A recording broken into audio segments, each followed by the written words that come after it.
Halo, Assalamualaikum warahmatullahi wabarakatuh. Pada kesempatan kali ini, kami akan membahas materi tentang programasi linier. Sebelum masuk ke materinya, saya akan memperkenalkan anggota dari kelompok 14. Yang pertama, ada Nabila Khairinisa, yang kedua, ada Richard Erikli, dan yang terakhir, ada Syenifa Iftiakharunisa. Topik pertama yang akan saya bahas adalah apa itu programasi linier. Dalam perencanaan pembangunan, seorang analis membutuhkan teknik yang dapat dipergunakan untuk menentukan keputusan yang optimal demi mencapai tujuan tertentu dengan dibatasi berbagai macam kendala. Salah satu teknik yang dapat digunakan untuk menentukan keputusan yang optimal ini adalah programasi linier. Teknik ini pertama kali ditemukan oleh Andrei Nikolaevich Kolmogorov dan dikembangkan oleh George Danzig, diciptakan untuk menentukan keputusan yang optimal dalam operasi militer yang dilakukan oleh Uni Soviet maupun Angkatan Udara Amerika Serikat. Pada dasarnya, model ini berusaha untuk mencapai prinsip ekonomi, yaitu mencapai keuntungan maksimum dengan sumber daya yang ada atau meminimalkan biaya yang dikeluarkan. Selanjutnya ada syarat dan asumsi. Yang pertama yang akan kita bahas adalah syarat. Ada beberapa syarat dalam menjalankan programasi linier. Yang pertama, ada satu fungsi tujuan, yang merupakan fungsi yang akan ditemukan solusinya dengan menggunakan maksimisasi atau minimisasi. Lalu yang kedua, ada fungsi kendala. Fungsi kendala merupakan fungsi yang dipergunakan untuk membatasi pergerakan fungsi tujuan. Lalu yang ketiga, ada alternatif tindakan. Alternatif tindakan adalah pilihan yang dimiliki bagi seorang pengambil keputusan untuk mencapai tujuan yang maksimal. Lalu yang terakhir, ada hubungan matematis yang linier. Kemudian, selain 4 syarat tadi, terdapat 5 asumsi yang harus dipenuhi dalam menjalankan programasi linier. Yang pertama, ada kepastian, yaitu jumlah fungsi kendala serta fungsi tujuan yang dipergunakan dalam studi yang dilakukan tidak berubah selama waktu pengambilan keputusan berlangsung. Lalu yang kedua, ada konsistensi. Dalam asumsi ini, fungsi yang digunakan harus memenuhi syarat konsistensi. Yang ketiga, ada additivity, yang diartikan sebagai jumlah keseluruhan kegiatan yang dilakukan harus sama dengan jumlah kegiatan yang dilakukan oleh setiap individu. Yang berikutnya, ada divisibility. Dalam metode ini dimungkinkan bagi seluruh fungsi untuk menghasilkan nilai tidak bulat atau dalam bentuk pecahan. Lalu yang terakhir, ada non-negativity. Non-negativity adalah nilai yang dihasilkan melalui programasi linier harus berupa bilangan positif. Kemudian ada metode penyelesaian. Untuk menyelesaikan model programasi linier ini dapat menggunakan 2 metode, yaitu metode grafis dan simplex, dengan menggunakan software komputer seperti Solver atau QM for Windows. Umumnya, metode ini dipergunakan untuk memaksimumkan atau meminimumkan suatu fungsi tujuan yang dibatasi oleh beberapa fungsi kendala. Berikut merupakan bentuk umum linear programming yang dinyatakan sebagai fungsi maksimal, yaitu X1, X2, kemudian S1, G1 dalam kurung X1, X2 kurang dari A, maka X1 lebih dari 0 dan X2 lebih dari 0.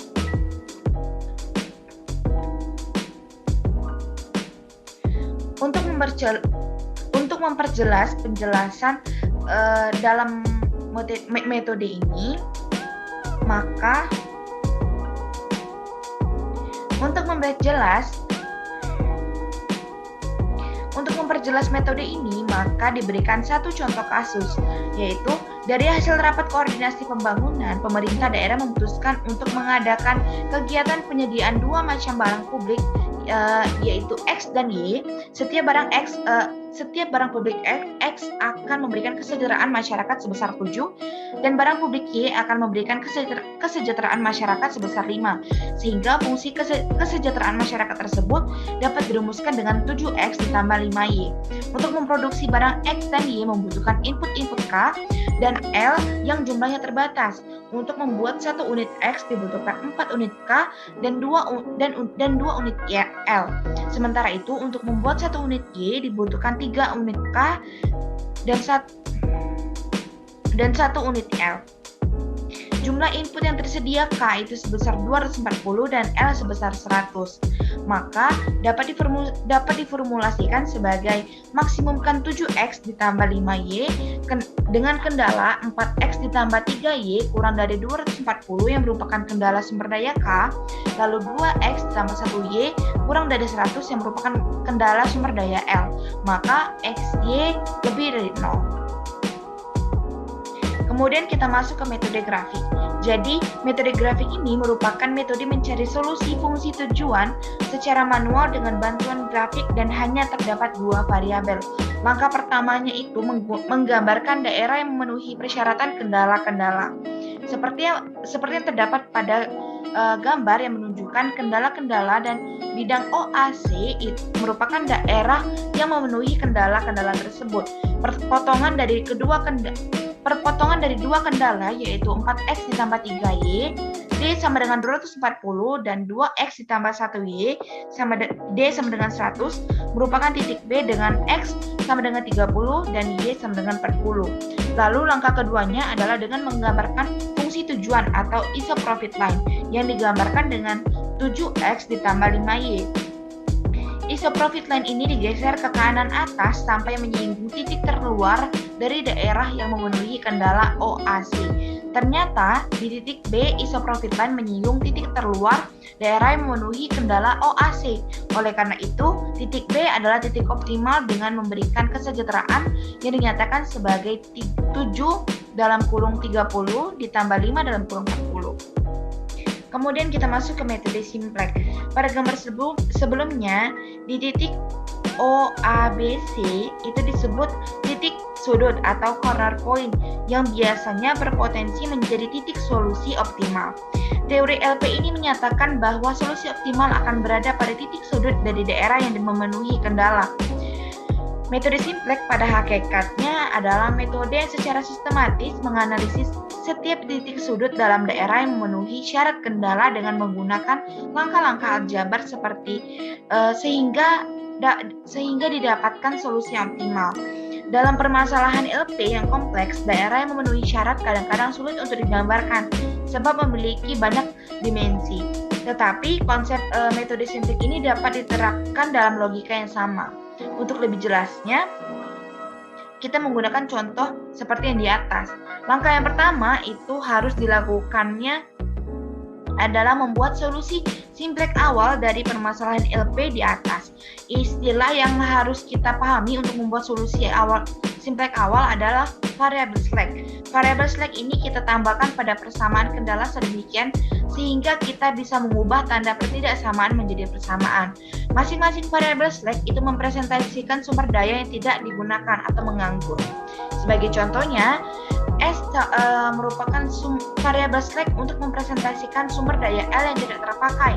Lalu S2 merupakan variabel slack untuk mempresentasikan sumber daya K yang tidak terpakai. Dengan menggunakan variabel slack ini, maka kita bisa menuliskan fungsi kendala menjadi 4X ditambah 3Y ditambah S2 sama dengan 240 yang merupakan kendala sumber daya K dan 2X ditambah 1Y ditambah S1 sama dengan 100 yang merupakan kendala sumber daya L. Untuk memasukkan semua variabel dalam persamaan yang dimana disyaratkan dalam langkah simplex selanjutnya itu slack yang tidak dalam persamaan kita bubuhkan koefisien 0. Ini berarti bahwa slack tidak memiliki pengaruh pada persamaan-persamaan sehingga permasalahan LP ini dapat dinyatakan dalam bentuk maksimumkan 7X ditambah 5Y ditambah 0S1 ditambah 0S2 yang merupakan fungsi tujuan lalu kendalanya adalah 2X ditambah 1Y ditambah 1S1 ditambah 0S2 sama dengan 100 yang merupakan kendala sumber daya R. Lalu 4X ditambah 3Y ditambah 0S1 ditambah 1S2 sama dengan 240 yang merupakan kendala sumber daya K. Maka X, Y, S1, S2 itu lebih dari 0. Selanjutnya, variabel dalam solusi campuran atau solution mix disebut variabel dasar atau basis. Dalam terminologi LP dalam contoh yang tadi, variabel S1 dan S2 itu adalah variabel dasar. Variabel yang tidak ada dalam solution mix disebut variabel variabel non-dasar, yaitu X1 dan X2. CJ merupakan keuntungan per unit variabel dasar dalam solution mix. Dalam solusi awal ini, variabel dasar adalah S1 dan S2 yang tidak memberikan keuntungan. Nilai ZJ menunjukkan keuntungan kotor. Nilai ZJ didapatkan dari proses penjumlahan hasil perkalian CJ dengan kualitas masing-masing dalam kolom J. Seperti contohnya itu terdapat dalam kotak yang pertama, seperti kolom X, yaitu ZJ sama dengan 0 dikali 2 ditambah 0 kali 4 sama dengan 0, begitupun seterusnya. Lalu kita lihat pada tabel berikut. Hasil pengurangan CJ dikurang ZJ merupakan keuntungan bersih dari memasukkan satu unit dari masing-masing variabel ke dalam solusi. Seperti salah satu contohnya itu CJ dikurang ZJ adalah kolom X yang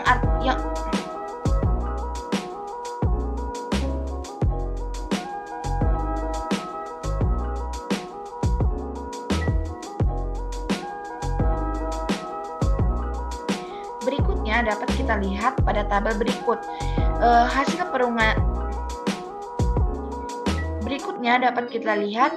Pada tabel berikut. Hasil pengurangan CJ dikurang ZJ itu merupakan keuntungan bersih dari memasukkan satu unit dari masing-masing variabel ke dalam solusi. Seperti salah satu contohnya itu CJ dikurang ZJ untuk kolom X adalah 7. Artinya kita mendapat tambahan keuntungan bersih sebesar 7 jika kita menambah produksi X 1 unit. Lalu kita mencapai solusi optimal tidak ada nilai ketika CJ dikurang ZJ yang positif. Dengan kata lain, solusi belum optimal jika masih ada nilai CJ dikurang ZJ yang positif. Karena kita masih bisa melakukan penambahan satu unit variabel dan akan memberikan tambahan keuntungan.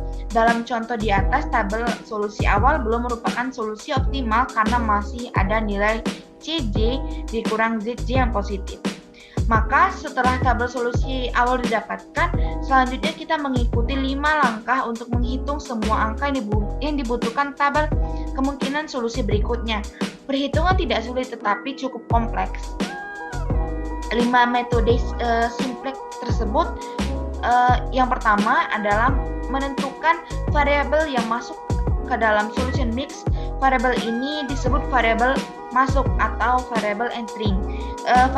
Variabel masuk ini ditentukan dengan kriteria bahwa variabel tersebut memiliki nilai yang positif terbesar CJ dikurang ZJ, karena berarti variabel tersebut akan memberikan keuntungan bersih yang terbesar.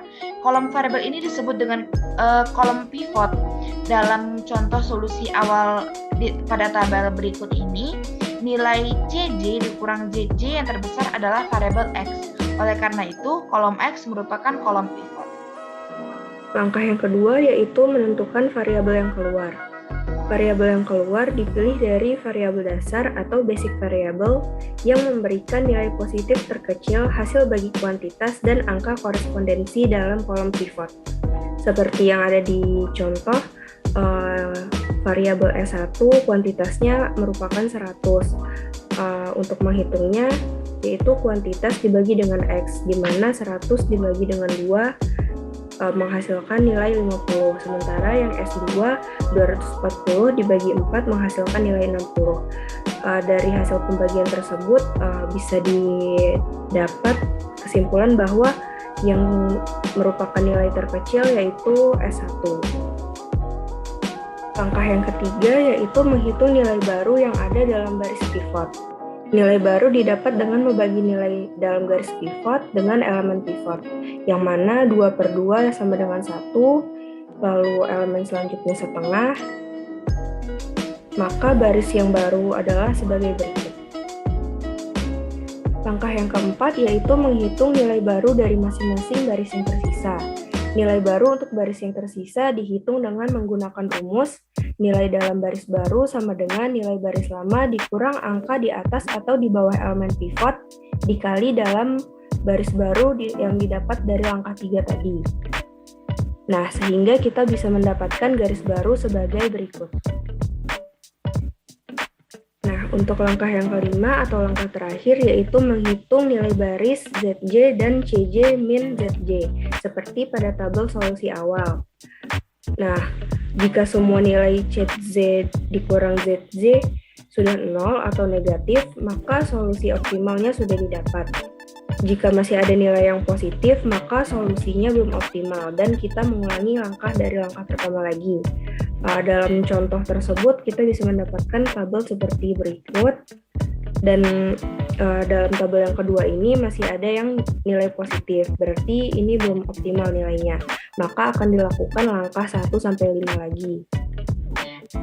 Nah, pada dalam tabel yang ketiga atau yang tabel ini tidak ada nilai yang positif lagi, berarti itu nilainya sudah optimal, yaitu X-nya 30 dan Y-nya 40.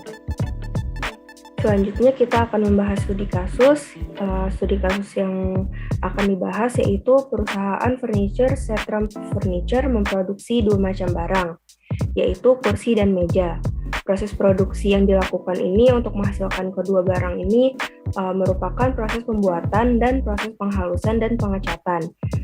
Setiap meja yang diproduksi membutuhkan waktu pembuatan selama 5 jam dan 3 jam proses penghalusan dan pengecatan. Sebaliknya, pada proses produksi kursi itu membutuhkan waktu pembuatan selama 4 jam dan proses penghalusan dan pengecatannya 1 jam. Adapun permasalahan yang dihadapi oleh perusahaan adalah jumlah jam kerja yang disediakan oleh bagian pembuatan tidak boleh lebih dari 320 jam kerja.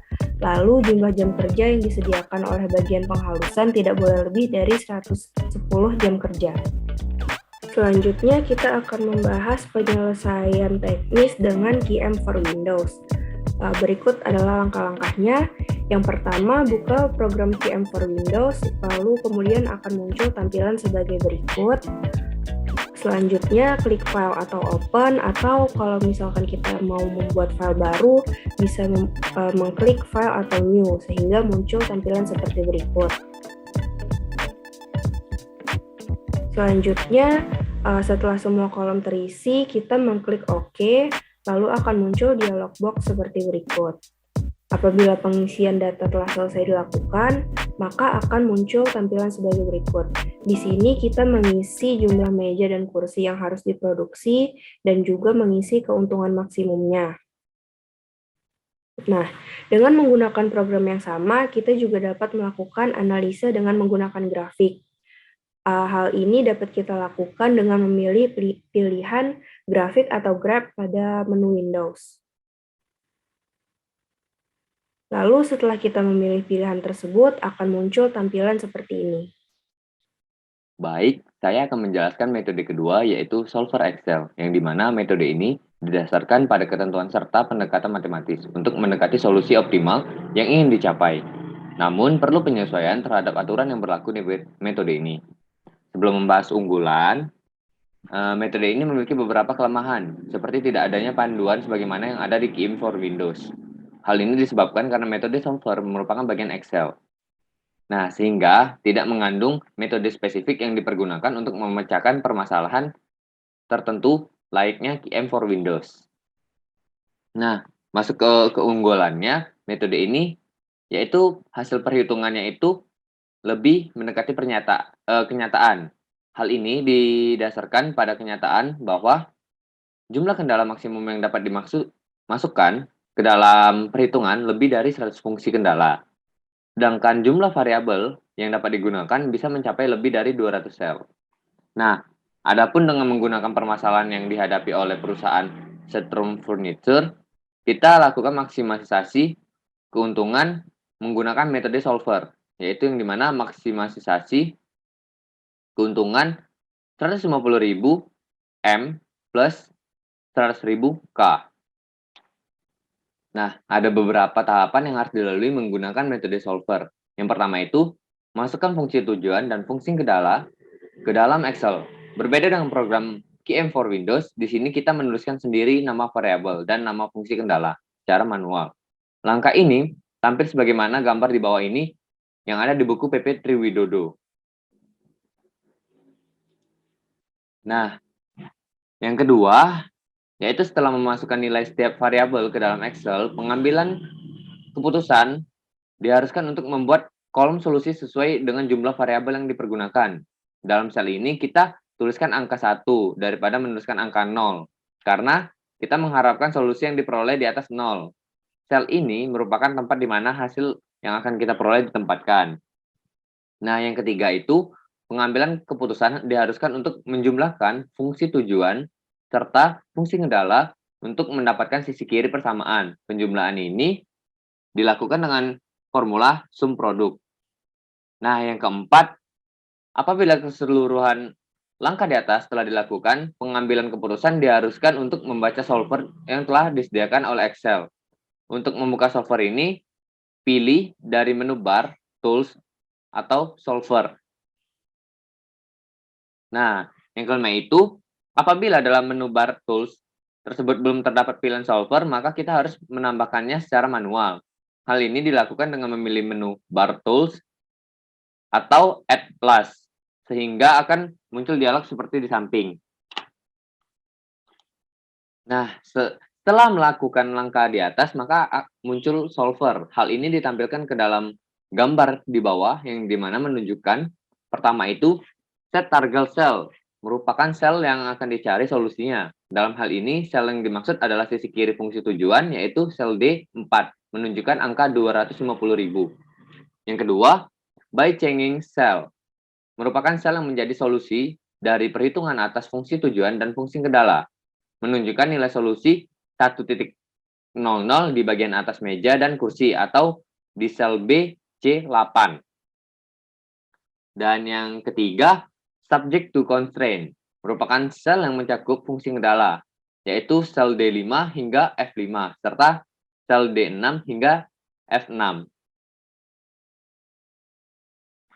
Nah, selanjutnya ada option, memberikan pilihan kepada kita metode apa yang akan kita pergunakan.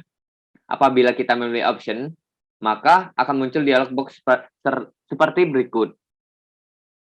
Dalam dialog box tersebut, kita pilih linear, model, serta assume non-negativity.